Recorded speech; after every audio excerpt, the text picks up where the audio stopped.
Welcome to today's episode about the 1997-1998 sporting season. We are on YouTube today for this one. We are selling this home of 25 years. I moved here when I was 12, and I was walking the grounds trying to think of a fitting tribute. And I was reflecting on our first year in this house, the 97-98 sporting season, and the murderer's row of baseball, basketball, and football moments that solidified my love of sports. All here in this house. So for those a bit older, join me on this trip down memory lane. For those a bit younger, listen up. Muckle Teal Football Show number 63.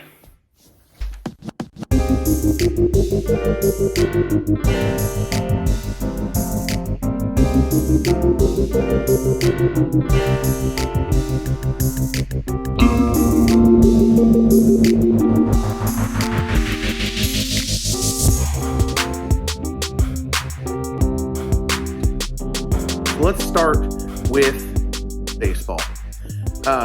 When we first moved in, I think it was August of 97, the Mariners were so much fun to watch. It was a super fun time to be a baseball fan, with A-Rod at batting second often, Griffey at the 3, Edgar Martinez at the 4, Buhner at the 5. Buhner had 40 home runs that year, 109 RBIs. Edgar had 108 RBIs. Griffey had like 150 RBIs. I think that was his 56 home run year. So yeah, Griffey, one of his 56 home run years. So Ken Griffey Jr. was in his absolute prime right here, and Alex Rodriguez was in really the second year of his prime. Just crazy to think about. It felt so fresh at the time. We're watching A-Rod bat second in the middle of August or the middle of September, and then Griffey bat third, and we're just kind of hanging out in here and making dinner and stuff, not really thinking that we were watching number 4 and number 7 on the all-time home run list.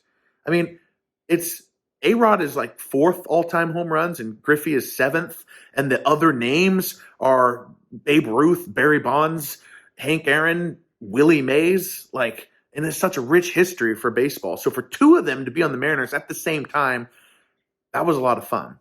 And the 97 Mariners were super fun. I really thought we were going to go to the World Series. Of course, I was 12. I thought we were going to go to the World Series the other 2 years too. But we had Randy Johnson in one of his good years, his runner-up for the AL Cy Young that year. He had 20 wins.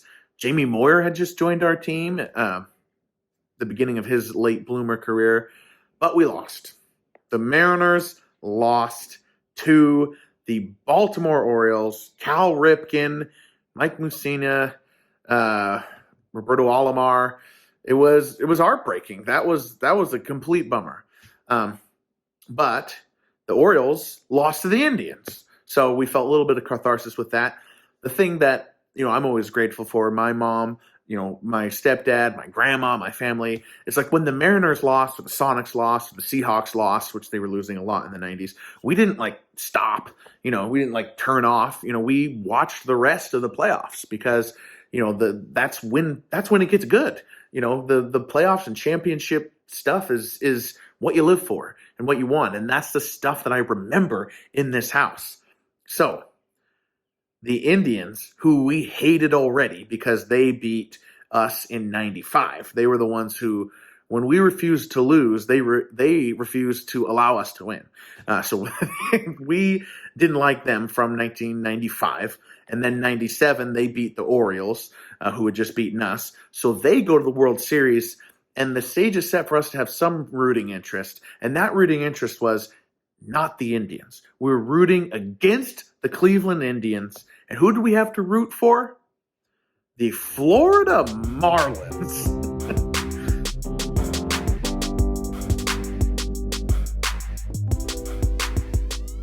The 97 World Series isn't one that I see often paraded around as one of the big drama series, of our lifetimes. But for me, it really was, because we just moved in this house. This is the first time I really got into the real nuances of all sports, but baseball especially.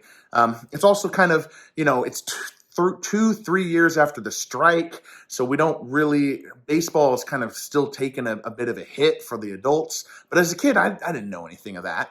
The Marlins were only existed for like 5 years to this point, and they had like brought in players. Like it was a pay to win thing. Gary Sheffield, Moises Alou, it was like Mr. Burns putting together his nuclear power plant softball team. It wasn't a purist way to build a baseball team. So the Marlins probably weren't popular out there in the purist baseball fan points, but I was rooting for them hard because I didn't want the Indians to win, because the Indians had crushed my Mariners in 95. They'd crushed the Orioles, who crushed my Mariners in 97. So we were just rooting for the Marlins. The reason why this series left an imprint on me, my first, big event in this house, Game 7. Game 7, because the Indians had faced elimination in Game 6 and won, and we got to Game 7. It was a Sunday night. I remember it great because I was in middle school, and I got to stay up to watch the whole thing. And it went 11 innings. It was a crazy game, and it was, bottom of the ninth. We had, the Marlins were losing 2-1, and they scratched together a run on a sacrifice fly to put it in extra innings. Then the 10th inning, and then the 11th inning, bottom of the ninth, Bobby Bonilla, another guy purchased in, gets a single. He had done something in the bottom of the ninth too. I think he was the one who scored. And then Edgar Renteria with what should be one of the most famous hits, but you don't see it as much. Hits in the bottom of the 11th, Game 7 of the World Series, and beats our hated Indians. We're running around this living room. Whoa, let's go. That's how you do it, Marlins. The Indians had lost. That spoiled town of Cleveland, they got their comeuppance.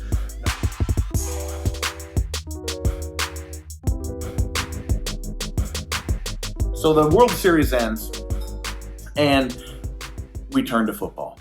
The 1997 NFL season.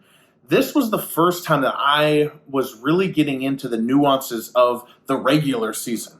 Because before this, I had been mostly focused on just the playoffs or the Super Bowls. Like I said, hey, Grandma, wake me up when the playoffs start. Or Mom, please put the VHS in and record the Super Bowl for me. I want to watch it later. Like that was what I did in elementary school. I watched the Bills-Cowboys. I watched the Cowboys blow out the Bills on VHS over and over again. I loved it. I watched the 49ers blow out the Chargers over and over again. I loved it. The Cowboys won a couple more. The Packers beat the Patriots.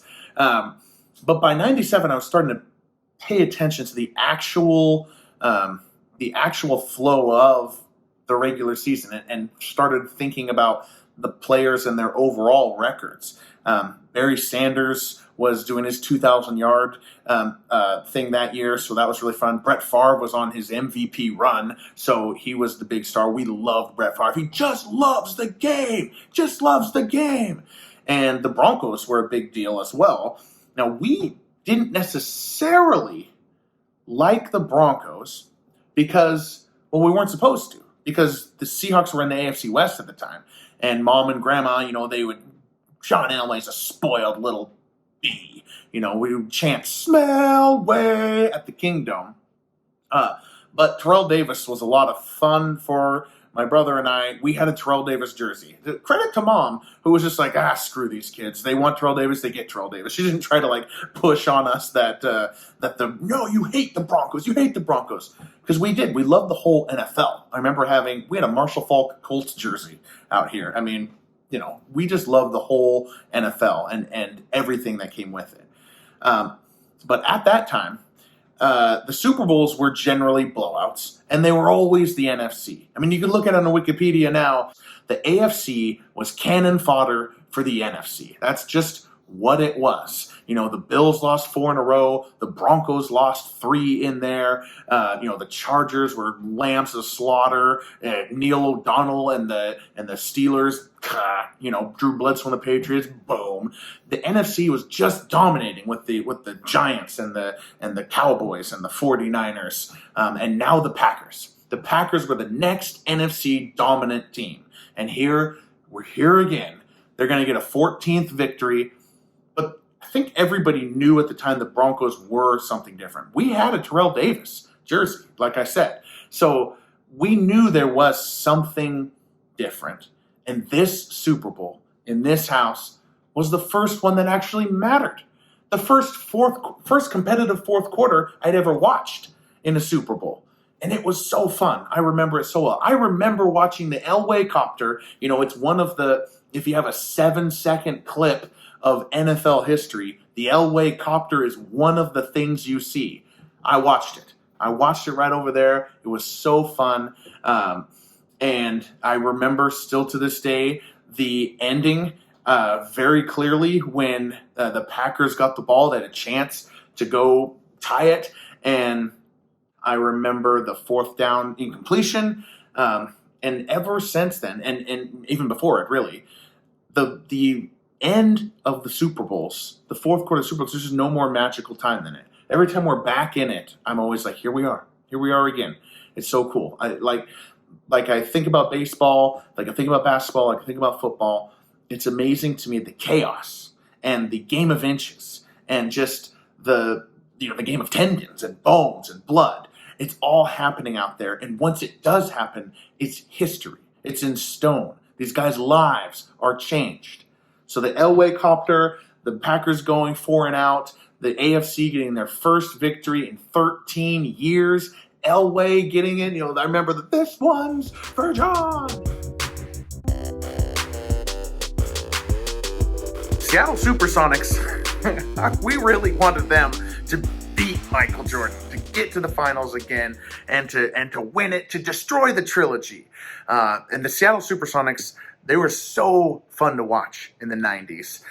Like the Mariners, the previous 2 years before 97, 98, before moving into this house, had been really good, and filled with superstars. So with Griffey, A-Rod, Edgar, and the Mariners, we had Gary Payton, we had Sean Kemp, we had Detlef Schrempf. My mom loved Detlef Schrempf for the Sonics. We had gotten to the finals 2 years before, the 95-96 finals, and we had played against the Bulls. And you see that in The Last Dance, the controversy. Gary Payton should have been guarding Michael Jordan, and if he had, then maybe the Sonics could have won. And Jordan laughing at that, became a whole meme.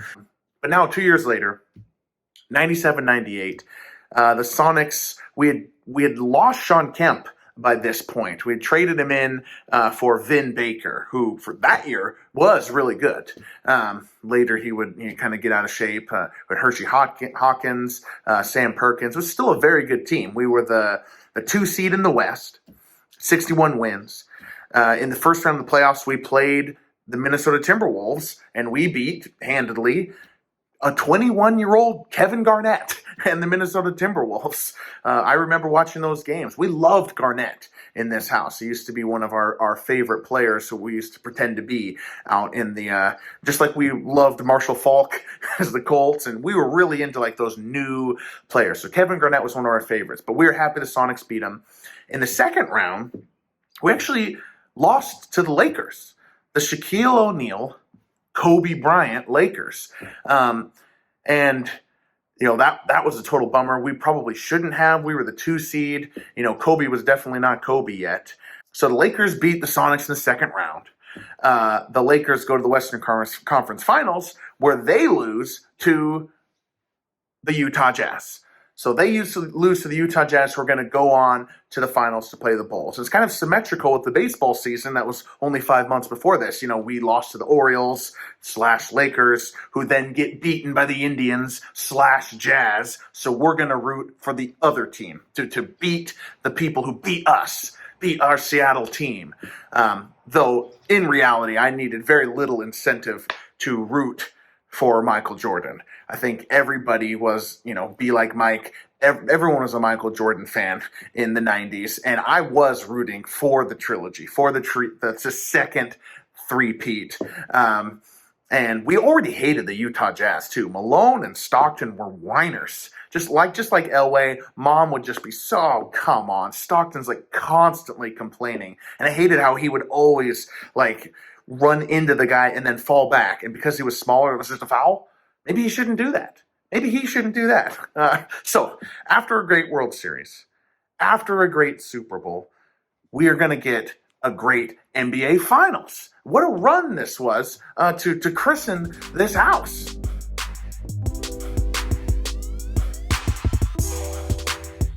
The Bulls-Jazz series, which is in May, so that was October 97 to January 98. Now we're in May or June of 98.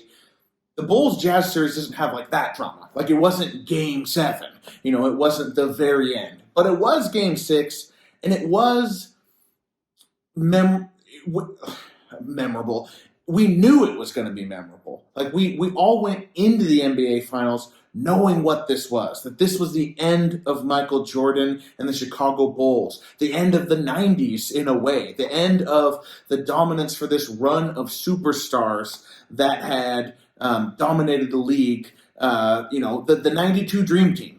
Barkley, David Robinson, Magic Johnson, Larry Bird, long gone, and Stockton, Malone in this series, and Michael Jordan and Scottie Pippen in this series. We had 4. This was the end of that group, that 92 Dream Team, their hold on the NBA, because, we had talked about Kobe and Garnett in the West. Tim Duncan had almost beaten the Jazz. Reggie Miller and the Pacers really pushed the Bulls there at the end. So what we kind of knew that this was the end. So you go into it just with more of a sense of history. And that has always been like my thing. I was 12, but I was still like, oh, the history of it. And so the series starts. I had forgotten. I was looking back, on it. It's been a while since I watched The Last Dance as well. The Utah Jazz won the first game. They won Game 1 in overtime, and then they lost a bunch more, and they got to a Game 6.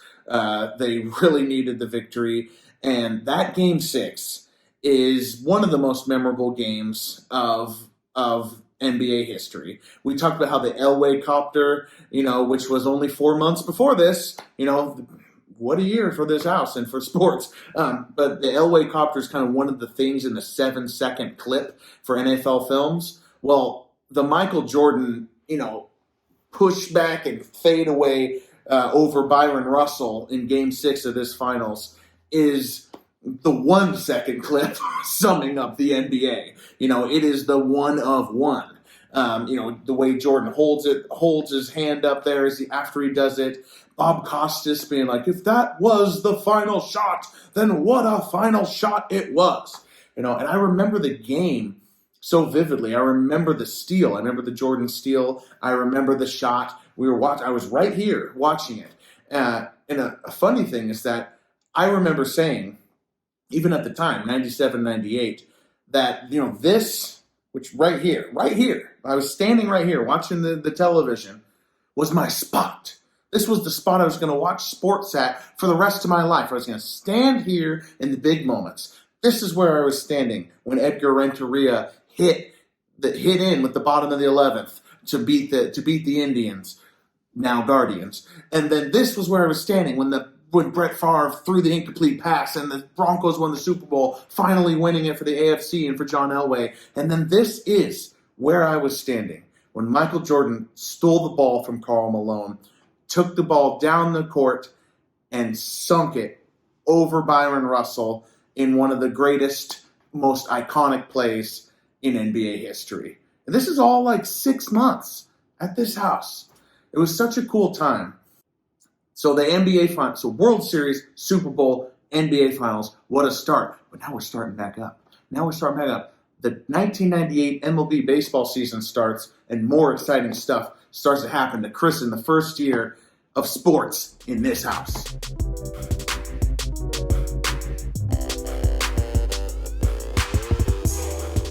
The 1998 baseball season was the year of the home run. I actually remember I had like a giant, like one of those sporting news magazines that had like a cover page article. It's like someone is going to break the record. Someone's going to break Roger Maris's record of 61 home runs in a season, and it's going to happen this year, 1998. And the two pictures are, they got Mark McGwire on one side, they got Ken Griffey Jr. on the other side. And in the first 2 months of the season, that seemed to be totally accurate. Griffey and McGwire just blasted out the gates. And then Sammy Sosa joined them in the third month of the season, June, when Sosa hit 20 home runs in the month of June. 20! There are players who hit 20 home runs in the year, and that's good. Sosa hit 20 home runs in June. And so by that point, the All-Star break comes. McGwire's got 37. Griffey's got 35. Sosa's got 33. And we're all thinking, okay, one of these guys who just needs to keep a comfortable pace, maybe not even the pace, maybe even less than their pace, and they're going to break Roger Maris's home run record. And of course, home run is our most romantic record that we have. It predates the world wars. It goes back to Babe Ruth. It is one of those things that is a piece of Americana in a way that even football and basketball can't quite, tap into. And I just remember being so thrilled about this. This was baseball being cool. Now, there's a bunch of steroid stuff. Both McGwire and Sosa not in the Hall of Fame due to their steroid usage. But that's not really the point of this. The point of this is the experience that I had. And, this was absolutely thrilling. It was such a different time. Like, I'd be watching, like, a game on ESPN or something like that, and they would cut away from the game or put it in the box. Like, they would show Sammy Sosa's at bat, or we'd be like listening to the radio, listening to like, Little Black Backpack, and they'd be like, okay, now here's Mark McGwire's at bat. Not even for sure going to be a home run. We're just listening to the at bat of this one player, because as the summer went on, it became more and more apparent that someone was going to break this home run record. And Griffey kind of tailed off, as a Mariners fan, that was a bummer to me. He ended with 56, which is not bad. So McGwire and Sosa, we're keeping track of all this. I was super pumped. I was following it intently every day, looking at the newspaper, every day, mostly watching SportsCenter. Like, I would watch SportsCenter. It used to just replay. It would happen at 8 o'clock at night, and then it would just replay for the rest of the night. I would just watch it over and over again, wanting to see the at-bats and what had happened with Sosa and McGwire, and just that's what I did. And the timing of when the record was actually broken was so fortuitous. Baseball gods and the TV gods must have just been thanking their lucky stars, because it was a weekend. It was Saturday, Sunday, and it was Cubs versus Cardinals. Sosa versus McGwire. On Saturday, McGwire hits home run number 61. I remember watching SportsCenter over and over again to see that. And then on Sunday, McGwire hits home run number 62. And Sosa daps him up, and he's celebrating, and he goes out to hug the Roger Maris family. I remember running upstairs and talking to Mom. Oh, Mom, it happened. And I remember talking a lot about the Roger Maris tragedy. How vilified he was when he was breaking Babe Ruth's record, and it wasn't very popular because he had more games and all that. And Mom's probably like, okay, why are you telling me about Roger Maris? I myself was 4 when Roger Maris broke the home run record of Babe Ruth, but I was 13 when Mark McGwire broke Roger Maris's record. Mom.